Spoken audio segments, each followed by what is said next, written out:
Hi, this is writer-director James R. Spain.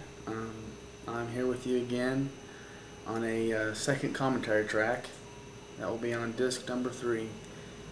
You're probably wondering, hey, why does he do another commentary on it? Well, I feel like, that when me and David talked about it, I felt like, it was kind of like, the light side of it. We had fun and stuff like that, and that's cool. But what I want to do with this commentary track is I want to kind of discuss the hidden themes that even I didn't see, when I wrote the movie. Because the movie was just bam. It just was so quick. It happened so fast that I just, it's almost a month now since we did the commentary, since it's been finished. And it just seems like that whole time's a big blur, And I gotta say, when I watch this movie, I've done, at least probably 8 movies, and it seems like every time I watch those movies, the VHS versions, I don't have them on DVD as of yet. That's a project I'm going to be working on. But when I go back and watch those movies, I always see something that I don't like, or a shot that I don't like, or this and that. And the thing about this movie is that, like this stuff right here, originally this was supposed to have a narration where John talks about time travel, him dwelling on the past, stuff like that. But I decided to take it out, and just to give the audience, that way we don't give the audience too much. So anyway, what was I talking about? But anyway, when I watch this movie, it seems like I don't see much wrong with it. I really don't. I mean, I try to, but and the stuff that everyone's pointing out, like lighting. I say the lighting's a little bit too bright. Like right here, it's kind of bright, but I need some diffusion. I knew that. I mean, it's all stuff I knew.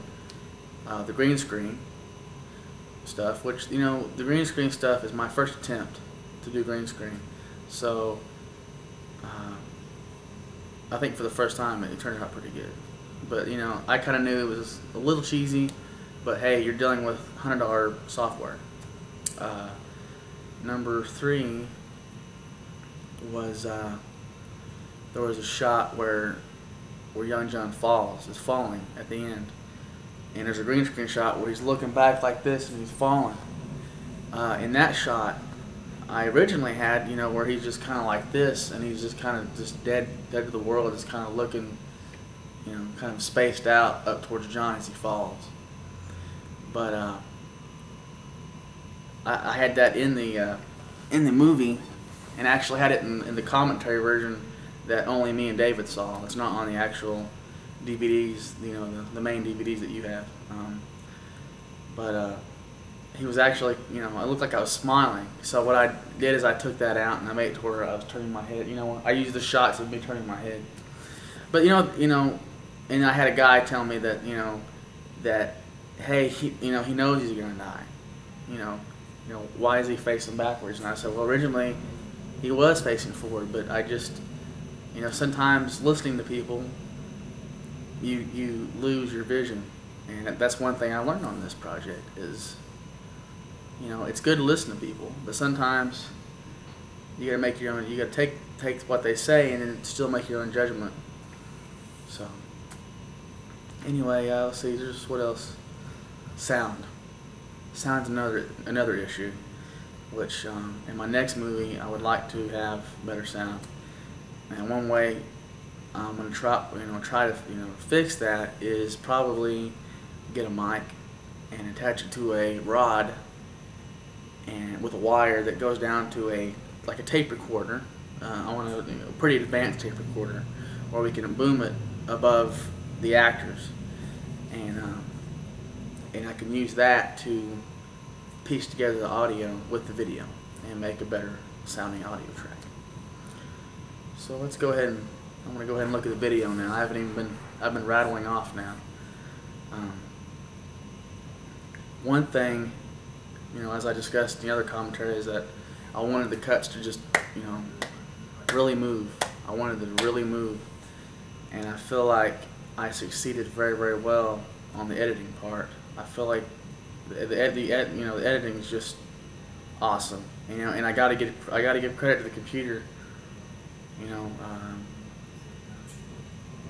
3 years ago, I would have never dreamed of a project like this. Of doing a project, never would have dreamed of doing this. As a matter of fact, how this project came to my mind. I'm going to go back to its roots. Was in 2000, July of 2000. As a matter of fact, I sat down to write a movie for that summer to do, and I hadn't went to California yet. I was at my dad's house. It was actually about three months before I went to California, and I wrote this screenplay. And it was about two college guys doing a report over time travel. And one of the guys, and as a matter of fact, the character was named John in that movie, John and Richie. And anyway, John has this dream about, he wakes up on top of Ghost Mountain, and he hears this voice. This voice starts talking to him and telling him that he's, stuck in this, mountain, and, release me and whatever. I can't remember the dialogue, but anyway, he snaps out of it and he looks over at his friend and he's asleep, and his friend's like, hey, his friend just looks over at him in a daze, and he's like, you need to go to Ghost Mound or something about Ghost Mound. And John freaks out, and so he drags Richie up to Ghost Mound. They start looking around, and they stumble upon this mountain. They find this mountain, and they also find the Guardian of Time, which is the bad guy in the movie. And this is where I got the Guardian of Time. Anyway, make a long story short, John ends up finding out that the guy that's kept within this mountain, it's kind of like a prison, is actually his son, his unborn son, that had traveled back, to we don't know what time, and the Guardian of Time caught up with him. Okay, and cast him within this mountain, and he was calling for help basically. And I had like a medallion that would tie into everything and would kind of come out somehow, key into the whole deal. And another thing that was kind of another little layer to it was that Richie, was also cast into eternity, basically on Earth, never growing old. And what it is that Richie is actually John's grandson, who had traveled with his dad. It's kind of a neat story, and it's kind of it's kind of neat. And then actually the spaceship is appears at the end, much like the spaceship we're going to see here in a little bit. I envisioned using that somehow. I didn't know how I was going to do it. At one point, I thought, hey, I don't have to show the ship. I can just, be filming like this and just have a shadow, kind of coming over, a shadow kind of, going over everyone's faces, make it look like there's something, some big mass above them. So anyway, so John looks up and looks, and well, actually Richie and I forgot the dad's name. Richie and John's son actually disappear, and the Time Guardian lets them go, and they go back to their own time, and they destroy the machine. So No, I know that was a long story, but this is really the the beginnings of this movie. If you look at this movie, there's a lot of the Time Guardian. I think that's what I called it in this movie. So for 4 years, I've kind of had this theme going on in my mind, and I actually, I was sitting at work probably shoot 4 days before I filmed this, and we'll talk about that in a minute. And 4 days before I filmed this, and I was sitting there thinking, hey, I got this 4-year-old script, sitting in the drawer. Why don't I dig it up and make a movie out of that? And I got to thinking, it's summer is gone, and how am I gonna find, two college age guys and a guy to play the Time Guardian and a guy to play, the guy stuck in the mountain. How am I going to get that many actors, in this short time? So I was like, I can't do that movie. And I had in the back of my mind, I'd been watching Star Trek. I just bought the first season of Star Trek, and I was watching in the back room, and when you watch Star Trek, it looks real cheesy, but when you look beyond that, beyond the cheesiness, and you look at the story that's being told, it's just such a great show. And I thought, it looks cheesy as hell, but they're telling some great stories here. And I said, I got the capability. I was just fiddling around with green screen, which, by the way, this is really what prompted this extra commentary, was that I added, I believe four or five practice green screen shots that I had done before I even thought about doing this, just to see how I would do it and stuff like that. So I included that with this DVD. So anyway, I thought about this movie. I thought about Star Trek, and I was like, okay, what can I do? I got this model sitting up here. I thought about things I can use. I got this gun. I started thinking about all that. I was like, okay. What else can I use? And I thought of a story about kind of like the Terminator. Actually, I thought of a story about a guy appearing on this mountain, and he's here to kill someone. And he's from the future, and he's coming to kill this guy because he builds a time machine or he does something. I couldn't think of something like that. And I thought, no. I was like, there's got to be something more interesting than that. I thought, wait a minute. What if a guy spends his whole life building this time machine, goes back to kill himself because he's too much of a chicken to do it himself in the future? And that's how the story took off. I took off from there. I wrote it in a day and a half. Had it done I started on Wednesday and Thursday. Had it done on Friday morning. Brought it in there. Actually, I asked Chris the day I started writing it, and I had just that rough outline in my head. And I told Chris, I said, Chris, you want to help me on this? Chris Boland, he works with me. He works in maintenance at Animation. And I said, hey, you want to help me out? And he was like, sure. And he really wanted to do it. But I got there Friday and he had to work. So, anyway, so that's really how the story took off. And so I got David and called him up, and the rest you've seen on behind the scenes. There is one thing though. This stuff you're seeing here is actually stuff that we this is some of the first stuff we shot on the mountain, and there's some things that I was wanting to tell you guys about that I didn't get to talk about. I just shot me and Jackie did. But when you guys watch this, it's just the work that goes into it. It's just unbelievable. But the finished product is just. What I want to talk to you guys about is that, okay, there's one trip up, one trip down, right?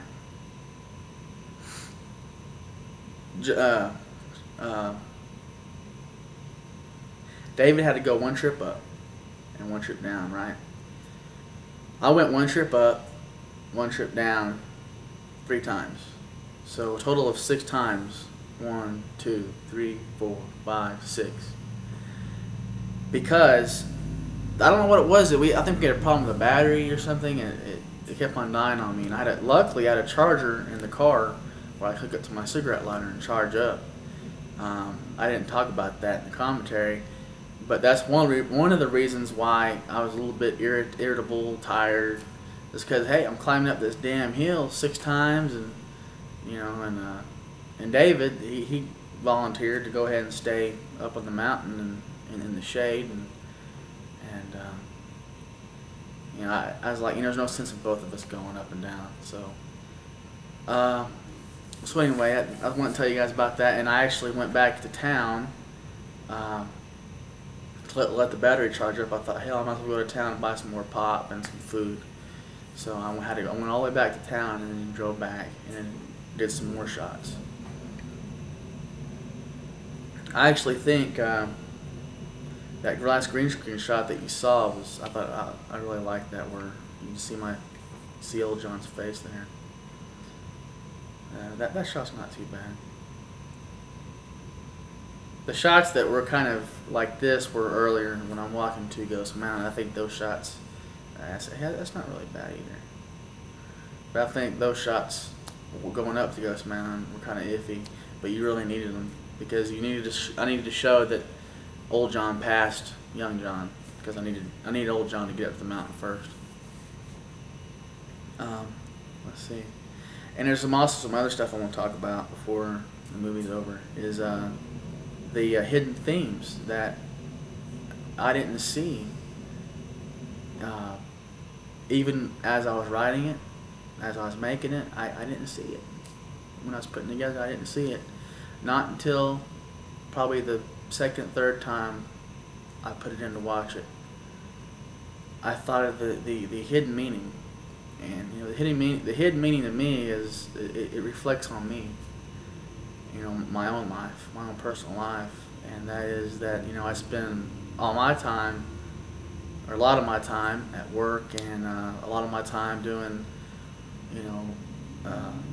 movie hobbies like this, and doing documentaries and stuff like that, and and I spend time with my family. I try to balance all these things, and it seems like deep inside, it's like I'm trying to tell myself, hey, remember the important things. Remember family. Remember what it's all about, what life is all about, and that's family. And this movie really, it touched me personally, and it'll always be, one of the most personal movies so far that I've made, and I really feel like it's going to be, priceless in about, 20 years, or it's just really a good movie. Is it perfect? No, it's not. But I feel like it took me to the next step. I feel like I'm going to be a better filmmaker because of this experience. I gotta admit, when you make something and you spend so much time on something like this, it's like your kid. It's like it really touches you, and it's hard. It's hard to, you want to show people. It's like, hey, this is my kid. Check it out. But it's just on one hand it's satisfying, and on the other hand it's not, because those same people are like, hey, it was good, but on the other hand they're like, it was good, but I just didn't like that one shot, or I didn't like this, or I didn't like that. That's human nature, though. When people watch something, it's human nature, especially in today's world, when you got these awesome computer effects and all this, and people are so used to watching movies that they're gonna be able to pick out stuff real fast off of this that isn't gonna be up to par to movies. And that's one thing that gets me, is that I'm way up here, I'm thinking, whoa, I made a good movie, and then you got someone who just tells you the truth, stuff that you already know. I mean, I already know everything they tell me. I know, but it's always good. It's always good to hear, I guess. But it just kind of brings you down a little bit. I'm getting now. I'm getting to where not letting it get me down. I'm letting it push me, make me stronger. I'm making it, and that really, I gotta say too on this track is really, you're noticing. I can't even talk. You're noticing that all these shortcuts, all these shots, like with a VCR, I would never been on. See, there's that shot I was telling you about me looking down, which you're not gonna be able to see because I gotta overlay this on the track. But like you're noticing how things are moving. The shots are just really, really short.